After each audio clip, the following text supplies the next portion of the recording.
पंढरपूर नगरपालिका हद्दीमध्ये कराड नाक्यापासून 2 मिनिटांच्या अंतरावर श्रीमंत सुधाकर पंत परिचारक चौक नजीक सर्व सुविधांनी युक्त राहण्यासाठी अतिउत्तम असे सुंदर प्लॉट शुभम कॅपिटल प्रस्तुत सागर डेव्हलपर्सच्या माध्यमातून आम्ही घेऊन आलो आहोत शिवम नगर फेज 1 1.5 गुंठ्याच्या पुढे प्लॉट उपलब्ध संपूर्ण प्लॉटिंगला तारेचे कंपाऊंड प्रशस्त 30 फूट उंचीचे रस्ते स्ट्रीट लाईटची सोय प्लांटेशन बाकडे प्लॉट डिमार्केशन चला तर मग त्वरित बुक करा आपल्या हक्काचा प्लॉट संपर्क कराड रोड पंतनगर शेजारी पंढरपूर मोबाईल नंबर 9763 037 257 8788 1517 39 84 82 91 99 99.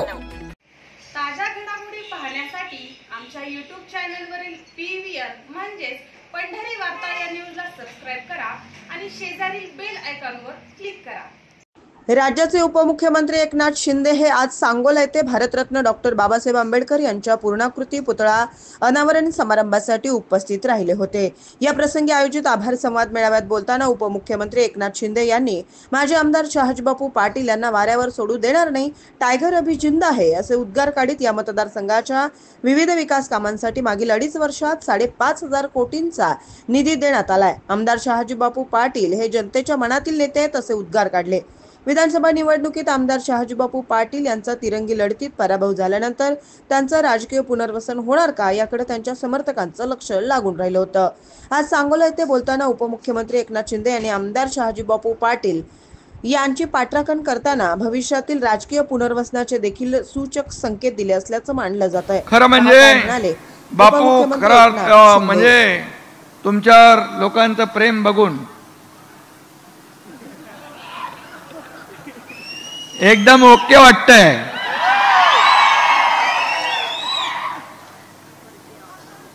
सांगोलेकरांचे शब्द आभार कुठल्या शब्दात मानू या ठिकाणी आणि अरे बस बस आणि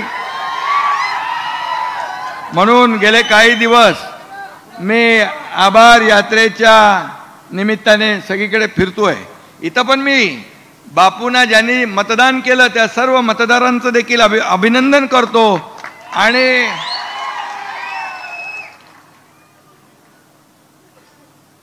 आभार तर मानलेच पाहिजे.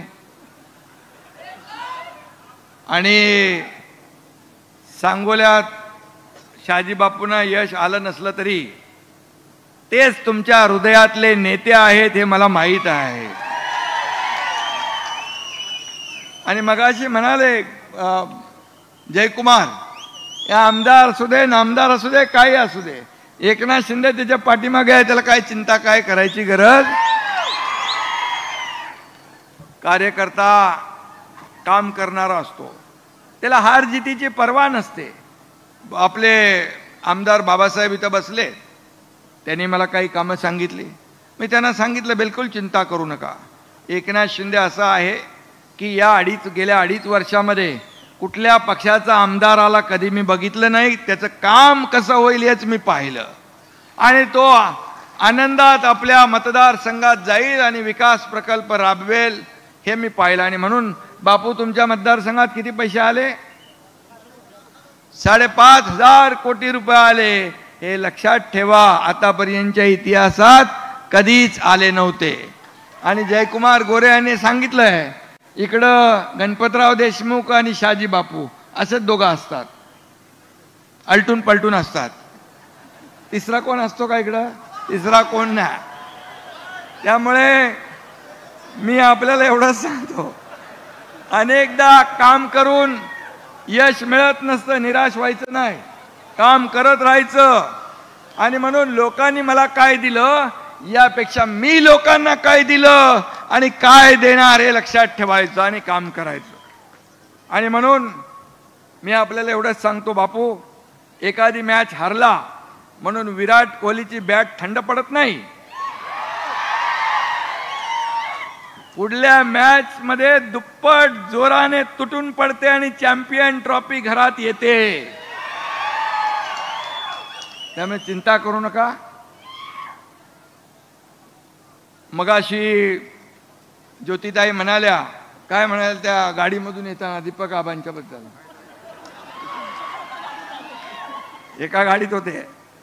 पण बापूसाठी मी एकच शब्द उच्चारतो, टाइगर अभी जिंदा है।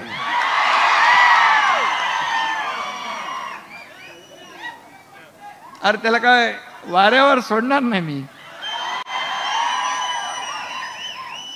हाथ बढ़ाकर आसमां छू लेंगे हम अपनी हार को जीत में भी बदल देंगे हम। आणि म्हणून काळजी करू नका, आपले बापू स्पष्ट वक्ते आहेत, बोलून टाकतात, मनातलं भडाभड भडाभड मोकळ्या मनाचा आहे, ढोकळ्या मनाचा आहे, मनात काय ठेवत नाही। आणि मागे लोकसभा निवडणुकीनंतर त्यांनी भर सभेत काय म्हटलं आपल्याला आठवतंय, बापू म्हणाले होते ज्यांनी पाणी अडवण्याचं काम केलं त्यांना तुम्ही लोकसभेत पाठवलं, मला पाणी दिलं त्यांना तुम्ही घरी बसवलं, बरोबर ना? मोकळ्या मनाने बोलणारा माणूस आहे। आणि सांगोला दुष्काळ मुक्त करण्यासाठी बापूंनी खूप प्रयत्न केले।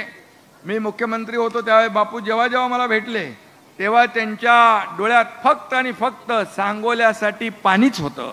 सांगोल्याचं पाणी कसं, सांगोल्याला कसं, आणि म्हणून सांगोलाच नाही मंडपाबाहेर लोक उन्हात उभे आहेत, त्यांनी आतमध्ये या, पोलिसांनी त्यांना सहकार्य करावं। आतमध्ये इकडे जागा आहे, मधल्या पॅसेजमध्ये तिकडे जागा आहे, पोलिसांनी सहकार्य करून त्यांना आतमध्ये सोडावं। उन्हामध्ये ते उभे आहेत, ऊन जोरात आहे। आणि म्हणून या ठिकाणी हे जे काही सभा झाली आहे आपली, आज सभा या ठिकाणी आलेला प्रत्येक जण बाबासाहेब स्मारकाचं दर्शन घेण्यासाठी आला आहे आणि म्हणून त्यांचंही मनापासून मी मगाशी स्वागत केलेलं आहे। पण विदर्भ, मराठवाडा आणि राज्यातल्या सगळ्या दुष्काळग्रस्त भागांना पाणी देण्याचं, त्यांचं सिंचन वाढवण्याचं काम आम्ही केलं। मला आठवत आहे की मी आणि देवेंद्रजींनी पहिल्यांदा शपथ घेतली त्यावेळेस आम्ही पहिला विषय घेतला तो दुष्काळग्रस्त भागातल्या लोकांना पाणी देण्याचा, त्यांचं सिंचन वाढवण्याचा। मला आठवतंय महाविकास आघाडी सरकारमध्ये मी होतो, 2.5 वर्षात जयकुमारजी फक्त 4 सुप्रमा दिल्या आणि मी मुख्यमंत्री देवेंद्रजी, अजितदादा आमच्या टीम मध्ये 150 सुप्रमा दिल्या, 150 सुप्रमा, सुधारित प्रशासकीय मान्यता। आणि म्हणून जेव्हा जेव्हा या ठिकाणी पाण्याचा प्रश्न येतो त्यावेळेस बापूंनी त्याचा पाठपुरावा केला। आणि परवाच मंत्रिमंडळात देखील म्हैसाळ उपसा सिंचन योजनेसाठी सौर ऊर्जा प्रकल्प उभारण्यासाठी 1,500 कोटीला देखील मान्यता आपल्या सरकारने दिली आहे। आणि म्हणून टाकारी, म्हैसाळ 2 स्वतंत्र उपसा सिंचन योजना, सांगोला तालुक्याला देखील सिंचनासाठी पाणी उपलब्ध होईल। आणि म्हणून माझ्या मुख्यमंत्री काळात सांगोल्याला स्वर्गीय बाळासाहेब ठाकरे उपसा सिंचन प्रकल्पाच्या 883 कोटी 78 लाखाच्या कामांना आपण मान्यता दिली, हे मला आठवतंय। आणि म्हणून बापूच्या आमदारकीच्या काळात जिल्हा परिषदेच्या कोळा गटात, घेरडी गटात आजपर्यंत करोडो रुपयांची कामं केली। तलाव असेल, सभा मंडप असेल, रस्ता रुंदीकरण असेल, पाईप गटार असेल, जलजीवन मिशन असेल, सभा मंडप, सगळे लायब्ररी पासून पुस्तकं असतील, या तालुक्यात दलित वस्ती, नवबौद्ध समाजासाठी बापूंनी देखील या ठिकाणी मोठ्या प्रमाणामध्ये कामं केलेली आहेत। आणि म्हणून या ठिकाणी बापू लढवय्या आहात, लढवय्या माणूस आहे। अन्याय दिसला तर सत्तेवर लात मारून उठतो, मदतीसाठी धावून जातो, तोच खरा शिवसैनिक असतो। हे बाळासाहेबांचा मंत्र दिलेला, बाळासाहेबांचा जो 86% समाजकारण 20% राजकारण, या त्यांच्या मूल मंत्रावर आम्ही चालतो आहे। खरं म्हणजे बापू भरवशाचा माणूस आहे, अडचणीच्या काळात धावून जातो। आणि म्हणून खरोखर सांगतो, आम्ही जेव्हा उठाव केला, शंभूराज इथं आहेत, आम्ही जेव्हा उठाव केला तेव्हा पहिल्या दिवसापासून बापू माझ्या बाजूला खांद्याला खांदा लावून पहाडासारखा उभा होता, पहाडासारखा उभा होता। आणि सगळे स्ट्रेसमध्ये होते तिकडं सगळे। तेव्हा तर मोठं ऑपरेशन होतं, मी डॉक्टर नसलो तरी मोठमोठे ऑपरेशन करतो मी, आणि त्यातलं एक मोठं ऑपरेशन होतं। आम्ही सगळे स्ट्रेसमध्ये होतो, पण बापू विनोद करायचे, बापू गप्पा मारायचे, बापू सगळ्यांना हसवायचे. अख्ख्या गुवाहाटीमधला पर्यटन व्यवसाय वाढून डबल नाही चौपट केला बापूच्यामुळे झाला तो. काय ती झाडी, काय ते डोंगर. बापूचा डायलॉग आजही फेमस आहे. आणि मी काही रिअल इस्टेट आपले बिल्डर आहेत त्यांच्या जाहिरातीमध्ये पण बघितलं ते. मला बापूला माहित नाही बिना रॉयल्टीचं लावलेलं दिसतंय ते. आणि म्हणून या ठिकाणी बापू एक मजेदार कार्यकर्ता आहे, लोकांना सुखदुःखामध्ये धावून जाणार आहे. आणि आपल्या लाडक्या शहाजी बापूंनी एकदा ठरवलं, मग हातातलं काम पूर्ण, घेतलेलं काम पूर्ण केल्याशिवाय बापू स्वस्थ बसत नाही, थांबत नाही, अशी बापूंची ख्याती आहे. आणि म्हणून या ठिकाणी बापूंनी अनेक विकास कामं केली. मी देखील निधीसाठी कधी हात आकडता घेतला नाही. त्यावेळेचं मला माहीत आहे, माझ्याकडे आलेला प्रत्येक माणूस त्याच्या कागदावर मी सही केल्याशिवाय त्याला पाठवत नव्हतो. आणि तो अर्ज पुढे कुठे गेलाय, कुठल्या डिपार्टमेंटला गेला याचा फॉलोअप देखील आमचं डिपार्टमेंट मुख्यमंत्री CMO घेत होतं. आणि अशा प्रकारे आमची टीम, मी आणि देवेंद्रजी पहिले सुरुवातीला होतो, नंतर अजितदादा आले, आणि एक टीम म्हणून आम्ही काम केलं. आणि मला आठवत आहे की 2.5 वर्ष आम्ही पायाला भिंगरी लावून या महाराष्ट्रामध्ये फिरलो. आणि त्यामुळेच या ठिकाणी झालेल्या विधानसभेच्या निवडणुकीमध्ये लोकांनी कामाची पोचपावती दिली, दैदिप्यमान विजय दिला. आणि लँडस्लाइड मॅन्डेट एवढं कधी महाराष्ट्राच्या इतिहासामध्ये 232 का आपले किती 232 आमदार आले, ही किमया तुम्ही मतदारांनी केलेली आहे. आणि म्हणून तुमचे मी आभार मानतो. खरं म्हणजे गतिमान सरकार आणि विकास काय असतो याचे सगळे विक्रम आम्ही त्या काळामध्ये मोडले. आणि म्हणून मी आज बघा CM होतो त्यावेळेस, आणि आता देवेंद्रजी मुख्यमंत्री आहेत, मला CM मी होतो त्यावेळेस लोक म्हणायचे चीफ मिनिस्टर, मी म्हणायचो सगळ्यांना CM म्हणजे कॉमन मॅन. आता देवेंद्रजी मुख्यमंत्री आहेत, मी DCM आहे. आता मी म्हणतो DCM म्हणजे डेडिकेटेड टू कॉमन मॅन, सर्वसामान्य माणसाला समर्पित. कारण सर्वसामान्य माणसाची नाळ तुटता कामा नये. आपण जमिनीवरचे कार्यकर्ते आहोत, आपण खरं म्हणजे सर्वसामान्यांमधले कार्यकर्ते आहोत. आणि म्हणून पण मी पदावर खाली होतात, सत्ता येते सत्ता जाते, पुन्हा येते, पद येतात जातात पुन्हा येतात. परंतु मी आपल्याला सांगतो, मला या महाराष्ट्रातल्या करोडो लाडक्या बहिणींचा लाडका भाऊ ही ओळख जी मिळाली ती सगळ्या पदांपेक्षा मोठी आहे. आणि हे मी माझं भाग्य समजतो. आणि म्हणून मी आपल्याला एवढंच सांगतो, खुर्च्या बदलल्या, मन बदलली नाहीत, इरादे बदललेले नाहीत.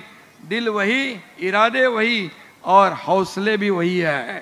आणि म्हणून आमची टीम जी काम करते आहे ती टीम अधिक वेगाने या पुढचं जे काही विकासाचं काम आहे ते आम्ही करून दाखवणार आहोत.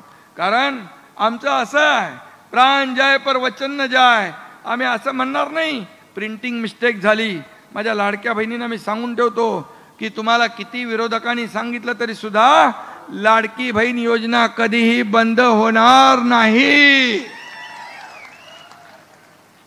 आणि लाडके भाऊ, लाडके शेतकरी, ज्या ज्या योजना आम्ही केल्यात त्या योजना, कुठलीही योजना आम्ही बंद करणार नाही. फक्त आम्हाला थोडा थोडा अवधी, मी जेव्हा म्हणायचो तुम्ही ताकद वाढवा, राज्याची ताकद वाढवा, तुम्हाला जे जे आम्ही बोललोय ते नक्की देणार. कारण राज्य महाराष्ट्र हे पुरोगामी राज्य आहे, महाराष्ट्र हे प्रगत राज्य आहे. या महाराष्ट्राला आदरणीय प्रधानमंत्री मोदीजींची पण साथ आहे, पाठिंबा आहे. आणि त्या आपल्या महाराष्ट्राची आर्थिक परिस्थिती जी आहे ही सगळ्या देशभरामध्ये नंबर 1 ची आहे. आणि म्हणून थोडीफार कसरत होईल, परंतु आपल्याला सांगतो की कुठली योजना, कुठल्या आम्ही जे आश्वासनं दिलीत टप्प्याटप्प्याने आम्ही पूर्ण केल्याशिवाय राहणार नाही. आम्ही प्रिंटिंग मिस्टेक म्हणणार नाही. नाही तर पूर्वीच्या काळात एकदा वीज बिल माफ केलं, निवडणुका जिंकल्यानंतर पुन्हा विजेची बिलं दिली. आता आपण 0 बिल दिलंय, 0 बिलला तर पैसे नाही दिले, आपण पुन्हा नवीन बिल पाठवलं नाही, 0च ठेवलंय. त्यामुळे हे महायुतीचं सरकार जे आहे हे महायुतीचं सरकार दिलेला शब्द पाळणार आहे, वचनाला जागणार आहे. आणि म्हणून मगाशी मी एवढंच सांगतो की आज बाबासाहेबांचं स्मरण आपण करतोय. मगाशी उदाहरण सांगितलं की ज्योतिताईंनी बाबासाहेबांच्यामुळे सर्वसामान्य घरातला परिवारातला एक व्यक्ती या देशाचा प्रधानमंत्री होतो, सर्वसामान्य शेतकऱ्याचा मुलगा या राज्याचा मुख्यमंत्री होतो. हे केवळ आणि केवळ बाबासाहेबांच्याच घटनेने दिलेल्या अधिकारामुळे. आज हे मंत्री झालेत, खासदार आमदार होतात, सर्व लोकांनी लोकप्रतिनिधी होणं हे काय गुन्हा आहे? फक्त सोन्याचा चमचा घेऊन जन्माला आलेल्या लोकांनी मुख्यमंत्री व्हायचं, उपमुख्यमंत्री व्हायचं, मंत्री व्हायचं असं काय लिखापडी आहे? आणि म्हणून आम्ही सोन्याचा चमचा घेऊन जन्माला आलो सुद्धा सर्वसामान्यांच्या आयुष्यामध्ये सोन्याचे दिवस आणण्यासाठी आमचा जन्म झालेला आहे. आणि म्हणून मी आपल्याला एवढंच सांगतो, काही लोक संविधानाची कोरी वही दाखवून फेसबुक लाईव्ह करून कारभार करता येत नाही, तो खोटारडेपणा लोकसभेमध्ये केला, फेक नॅरेटिव्ह पसरवलं, सगळ्यांनी मंत्रिमंडळाचं वाटप करून घेतलं, कोणाला कुठलं खातं, कोणाला काय, 5 स्टार हॉटेल बुक केली, आपल्याला सगळ्यांना माहीत आहे. परंतु माझ्या लाडक्या भावांनी, लाडक्या बहिणींनी, लाडक्या शेतकऱ्यांनी त्यांची सगळी बुकिंग रद्द करून टाकली आणि महायुतीचं सरकार या ठिकाणी आणलं. आणि म्हणून काही लोक बंगल्यात बसून फेसबुक म्हणजे एफबी खेळत बसतात, त्यात काही जात नाही, बसल्या टाइमपास. एफबी म्हणजे काय? फुकट बाबूराव. मी सुद्धा एफबी आहे, पण महाराष्ट्राचा फेवरेट ब्रदर, लाडका भाऊ, फरक आहे, फरक बघा. आणि म्हणून आम्ही पद येतात जातात हो. बाळासाहेब सांगायचे पद येतात जातात, सत्ता येते जाते, पण नाव जाता कामा नये. आणि म्हणून ते नाव राखण्याचं काम आपल्याला करायचं असेल तर या महाराष्ट्रातला विकास जो आहे अधिक वेगाने आपल्याला करावा लागेल.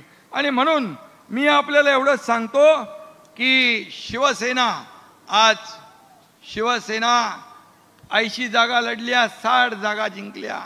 आज जे आमच्यावर बेमानीचा शिक्का लावतात, आमच्यावर आरोप करतात, काय एकनाथ शिंदे शेतकऱ्याच्या मुलानं मुख्यमंत्री झालं, तुमचं का पोटदुखी?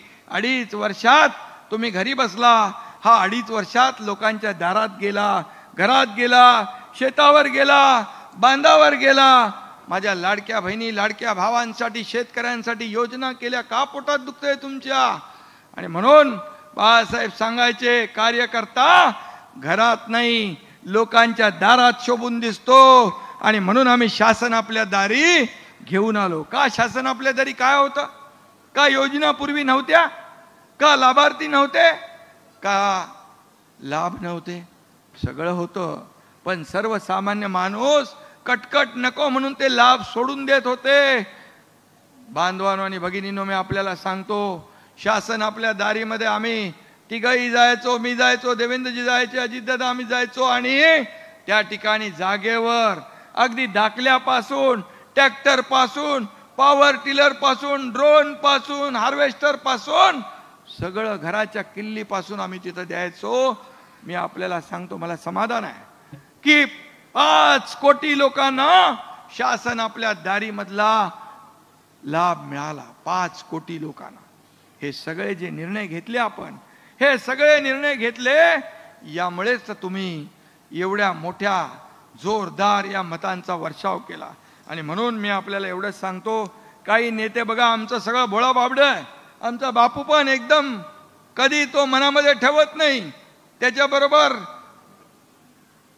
खरं म्हणजे इथं सुरेश आहे, आपला दिलीप आबा आहे, दीपक आबा गाडीमध्ये एकत्र बसले. बापूला माहित आहे की यो माणूस जर सहकार्य केला असता तर बापू निवडून आला असता, पण एका गाडीत बसले. ते एवढा मोठ्या मनाचा आहे. आणि म्हणून आमची सगळी माणसं सरळ साधी आहेत, पण काही चक्के पंजे नाही, पण कला साधी असतात, साधी बिधी असतात, इनोसंट असतात.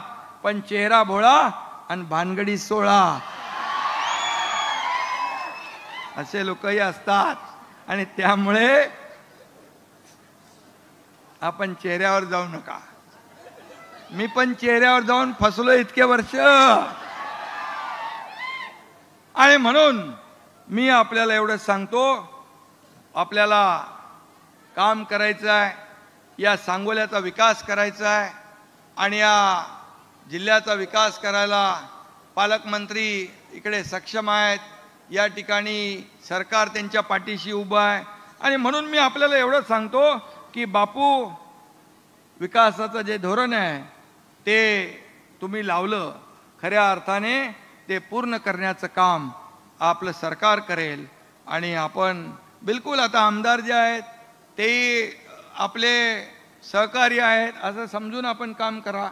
एकमेकाच्या हातात हात घालून काम करा. आणि मग अशी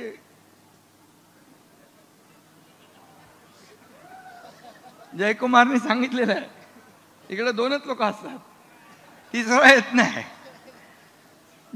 गमतीचा भाग सोडा, पण बघा राजकारण खेळीमेळीने झालं पाहिजे. निवडणुकीपुरतं राजकारण, निवडणूक झाली की राजकारण संपलं आणि मग लोकांसाठी आपण काम करायचं असतं. आणि म्हणून तर मी हे किती वर्ष केलंय, 40 वर्ष केलं.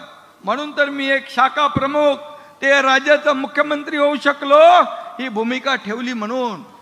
आणि मग माझ्याकडे कोणी आलेला, मी परमेश्वराकडे एवढीच प्रार्थना करतो की माझ्याकडे आलेला कोणीही खाली हाताने वापस जाता कामा नये.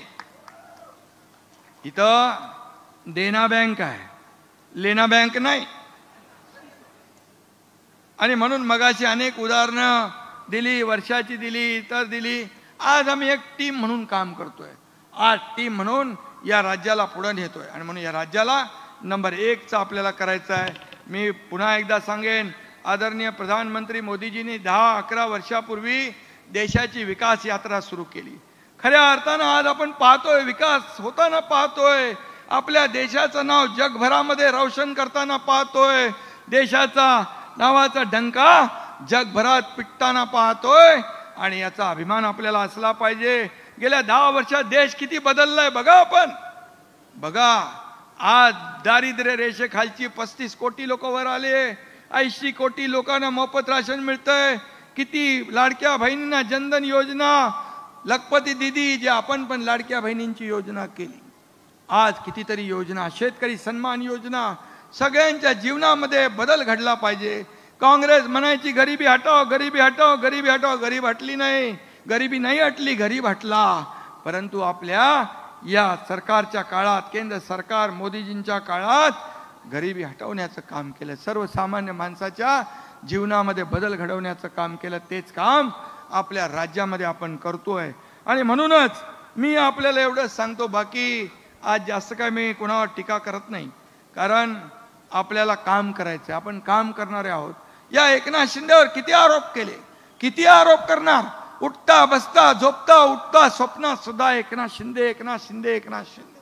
काय केलं एकनाथ शिंदेने? स्वतःसाठी काय केलं? सर्वसामान्य लोकांसाठी केलं.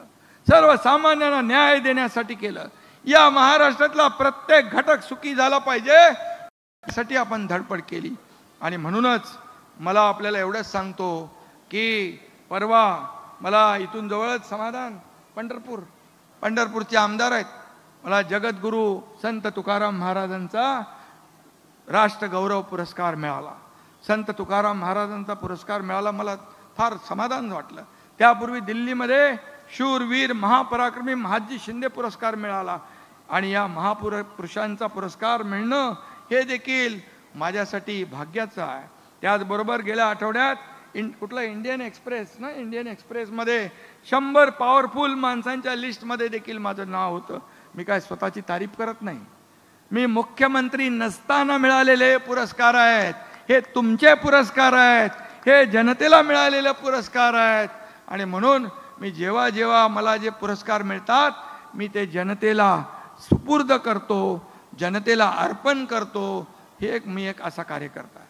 आणि त्यामुळे मला किती तुम्ही आरोप केले तरी सुद्धा मी बिलकुल आरोपाला कामानेच उत्तर देणार. आरोपाला आरोपातून उत्तर देणार नाही.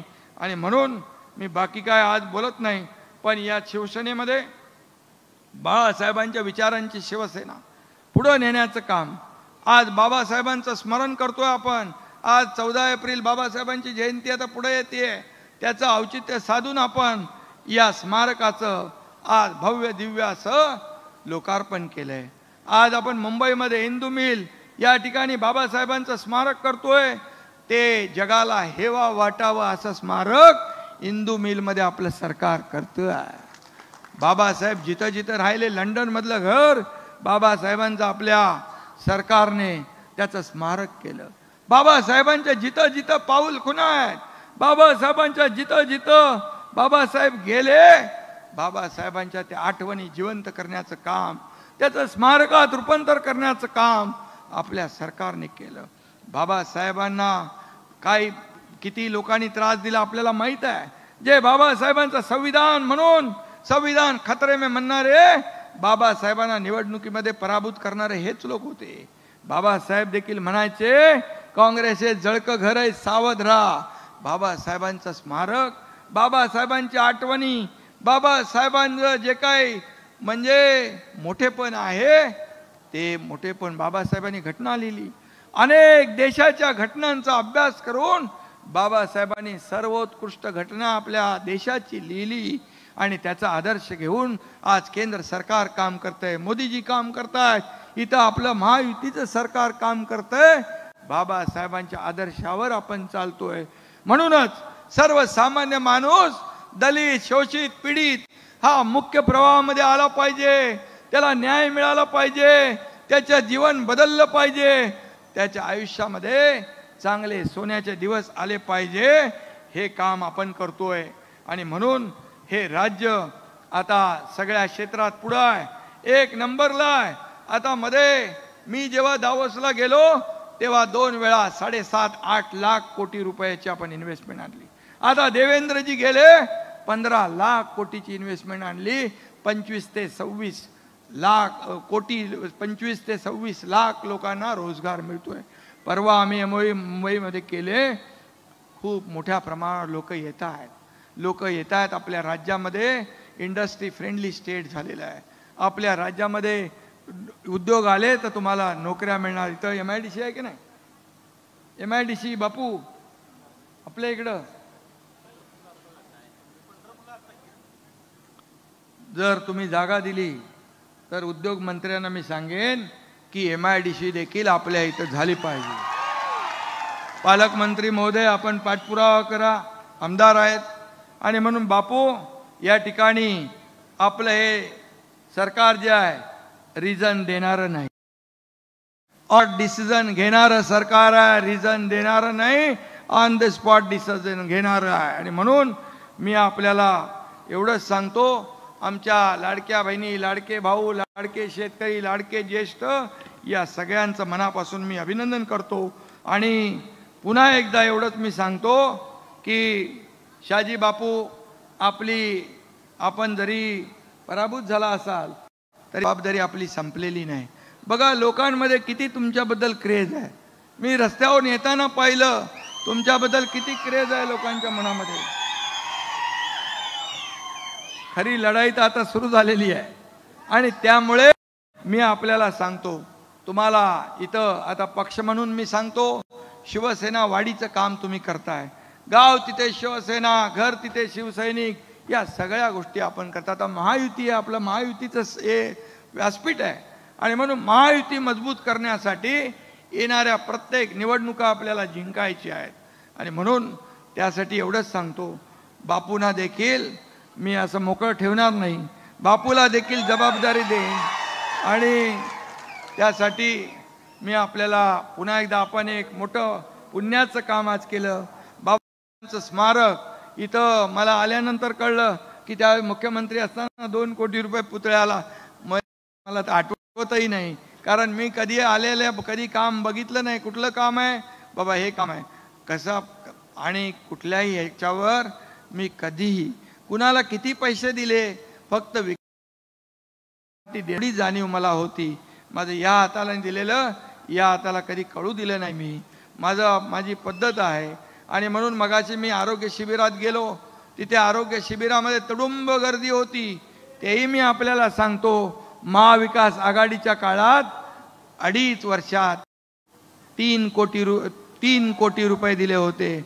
या एकनाथ शिंदेने मुख्यमंत्री असताना 2.5 वर्षात 450 कोटी मुख्यमंत्री सहायता निधीतून दिले आणि जवळपास 60 ते 70 हजार लोकांचा जीव वाचवण्याचं काम केलं. हे पुण्याचं काम आहे. शिबिराचं देखील आयोजन आज या ठिकाणी झालं आणि म्हणून मी पुन्हा एकदा आपल्याला मनापासून धन्यवाद देतो. इथे एक चिठ्ठी आलेली आहे की बाबासाहेब आंबेडकर स्मारकास 50 लाख रुपये बापूंची मागणी आहे. काय 50 लाख रुपये पाहिजेत? 50 लाख रुपये बाबासाहेबांनी तर आपल्याला पैसे दिलेत. बाबासाहेबांच्यामुळे तर आपण सरकार चालवतोय. त्यामुळे 50 लाख रुपये तुम्हाला आत्ता इथून, मी तुम्हाला इथून विमानात बसेपर्यंत तुमच्याकडे येईल 50 लाख रुपयाची.